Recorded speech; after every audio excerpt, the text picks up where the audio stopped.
क्या सच में गंगा में दूध डालने से चमत्कार होता है? सोचिए, आप सुबह सुबह गंगा किनारे खड़े हैं। चारों तरफ श्रद्धालुओं की भीड़ है। कोई फूल चढ़ा रहा है, कोई दीप जला रहा है और कुछ लोग गंगा में दूध डाल रहे हैं।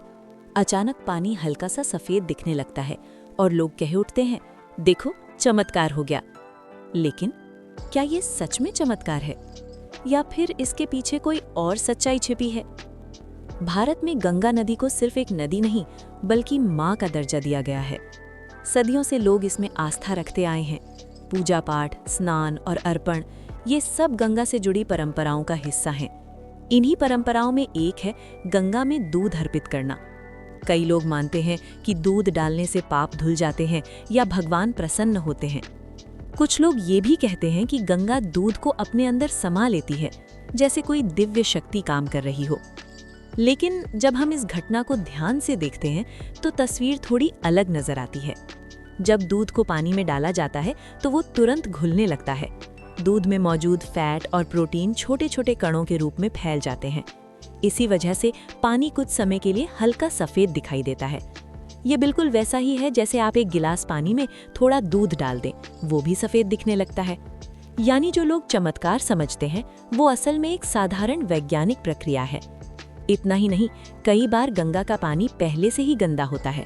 उसमें मिट्टी, कचरा और अन्य प्रदूषक मौजूद रहते हैं। जब उसमें दूध डाला जाता है तो ये सब मिलकर पानी का रंग और भी बदल देते हैं। इससे लोगों को लगता है कि कुछ अलौकिक हो रहा है। लेकिन सच्चाई ये है कि ये ना तो कोई चमत्कार है और ना ही कोई दिव्य संकेत। अब जरा सोचिए, जिस दूध को हम गंगा में अर्पित करते हैं वो कहाँ जाता है? वो दूध पानी में मिलकर सड़ने लगता है। इससे पानी में बैक्टीरिया बढ़ते हैं और नदी और ज्यादा प्रदूषित हो जाती है। यानी जिस गंगा को हम माँ कहते हैं उसी को हम अनजाने में नुकसान पहुंचा रहे हैं।